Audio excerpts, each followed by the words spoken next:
রাজনীতিতে কিছু চরিত্র থাকে যারা পাদপ্রদীপের আলোয় থাকেন না, কিন্তু তারা জানেন ইতিহাসের সবথেকে বড় গোপনীয়তা। বেগম খালেদা জিয়ার দীর্ঘ ১৫ বছরের ছায়াসঙ্গী ফাতেমা কি তেমনই একজন? রাজনৈতিক বিশ্লেষকদের একটি বড় অংশ দাবি করছেন বেগম জিয়ার শারীরিক অবস্থা বা মৃত্যু নিয়ে যে ধোঁয়াশা, তার একমাত্র চাবিকাঠি ছিল ফাতেমার হাতে। কিন্তু প্রশ্ন হল, কেন বিএনপি ফাতেমাকে এত কড়া নজরদারিতে রেখেছিল? খালেদা জিয়া যখন কারান্তরীণ বা গৃহবন্দী, বাইরের পৃথিবীর সাথে তার যোগাযোগের একমাত্র মাধ্যম ছিলেন ফাতেমা। এমনকি দলের সিনিয়র নেতারাও সবসময় ম্যাডামের দেখা পেতেন না, কিন্তু ফাতেমা ছিলেন ২৪ ঘণ্টা তার শিওরে।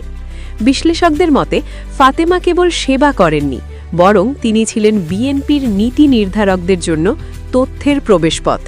বেগম জিয়ার মুখ থেকে বের হওয়া শেষ কথাগুলো বা তার বর্তমান শারীরিক অবস্থা ঠিক কেমন, সেটা কেবল ফাতেমাই জানতেন।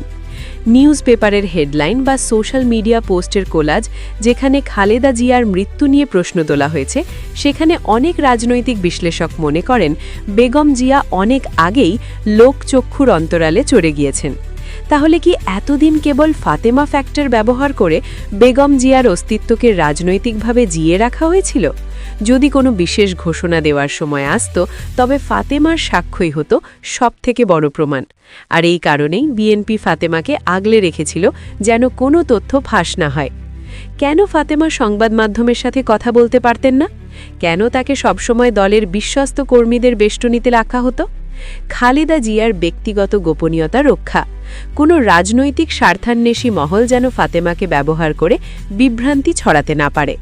বেগম জিয়ার শারীরিক অবস্থা নিয়ে দলের বাইরের কেউ যেন সরাসরি তথ্য না পায়। বেগম খালেদা জিয়ার জীবনের শেষ নিঃশ্বাস পর্যন্ত পাশে থাকা এই নারীটি সম্ভবত বাংলাদেশের রাজনীতির ইতিহাসের সবথেকে বড় লিভিং আর্কাইভ বা জীবন্ত দলিল। তিনি যা জানেন তা হয়তো কোনো দিন প্রকাশ পাবে না। ফাতেমাকে কেবল একজন গৃহকর্মী ছিলেন, নাকি তিনি ছিলেন বিএনপির একটি বিশাল রাজনৈতিক কৌশলের অংশ? এই রহস্যের উত্তর হয়তো সময়ের গর্ভেই রয়ে যাবে। আপনার মূল্যবান মতামত অবশ্যই কমেন্ট করে জানাবেন। রাজনীতি মারাত্মক কঠিন একটা জায়গা। এখানে আবেগের কোনো মূল্য নাই, এখানে সম্পর্কের কোনো দায়বদ্ধতা নাই, এখানে কিছুই নাই। এখানে না আছে ভালোবাসা, এখানে না আছে শ্রদ্ধা। এখানে স্বার্থের জন্য সবাই সবকিছু বিসর্জন দিয়ে দিতে পারে। এখানে স্বার্থের জন্য বাবা সন্তানকে চেনে না, মা সন্তানকে চেনে না, সন্তান মাকে চেনে না, বাবাকে চেনে না, ভাই বোনকে চেনে না, বোন ভাইকে চেনে না। এরকম অসংখ্য উদাহরণ বাংলাদেশের রাজনীতিতে আমরা দেখেছি, যার প্রত্যেকটাই মোটামুটি বিএনপির মধ্যে বেশি লক্ষ্য করা গেছে।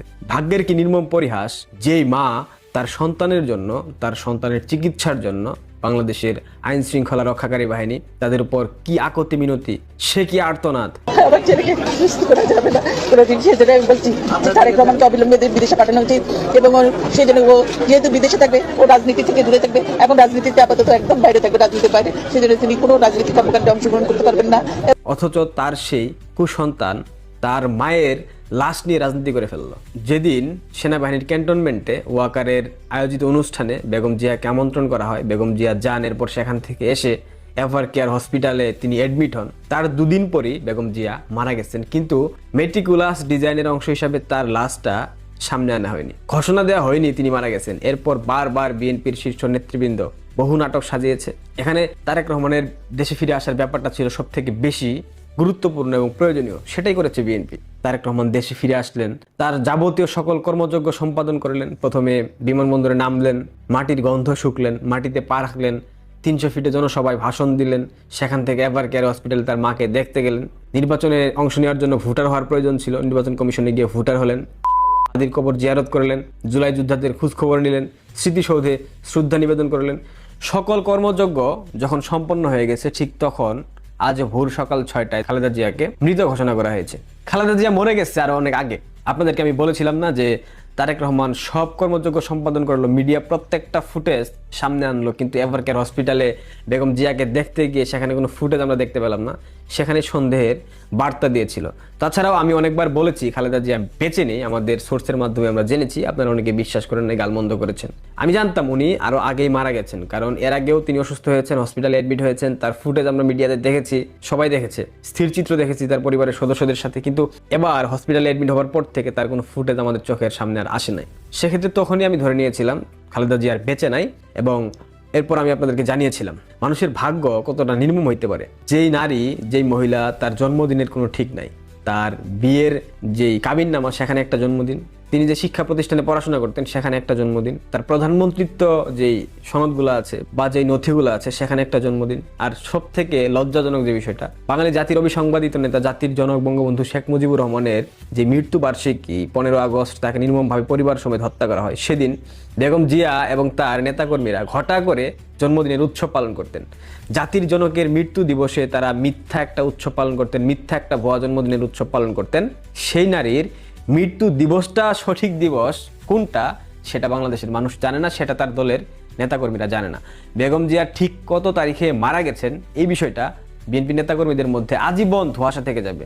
যেমনটা তার জন্মদিনের তারিখের ব্যাপারে আমরা সত্যিটা কেউই জানি না, খোদ বিএনপি নেতাকর্মীরা জানে না, ঠিক তেমনিভাবে তার মৃত্যু দিবস সত্যিকার অর্থে কবে সেটা আমরা জানি না। এটা কিন্তু ইতিহাসের একটা বিচার, আপনারা যে যাই বলেন না কেন, এটা হচ্ছে কি ইতিহাসের বিচার।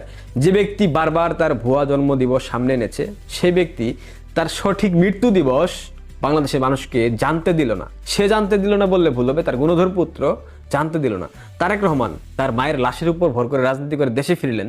দেশে ফিরে সকল কাজ সম্পন্ন করে যখন লন্ডন ফিরে যাবার মুহূর্ত চলে এসেছে, তখন তিনি তার মায়ের মৃত্যু ঘোষণা করে দিলেন। ব্যাপারটা কেমন অদ্ভুত না? তারেক রহমানকে 2007 সালে যখন সেনাবাহিনী পিটিয়ে মাজা ভেঙে দিয়েছিল, তখন খালেদা জিয়ার আর্তনাদ দেখে, একজন মায়ের আর্তনাদ দেখে একজন সন্তান হিসেবে আমার ব্যাপক খারাপ লেগেছিল, মারাত্মক খারাপ লেগেছিল। কিন্তু এই মুহূর্তে আমার মধ্যে কোনো আবেগ কাজ করতেছে না, আমার মধ্যে কোনো ভালোবাসা, সহানুভূতি কাজ করতেছে না। কেন জানেন? 5 আগস্টের পর বিএনপি যা করেছে এবং খালেদা জিয়ার যে সমর্থন ছিল, তাছাড়াও শেখ হাসিনার যেদিন ফাঁসির রায় ঘোষণা করা হয় সেদিন তিনি সন্তোষ প্রকাশ করেছিলেন বেগম জিয়া।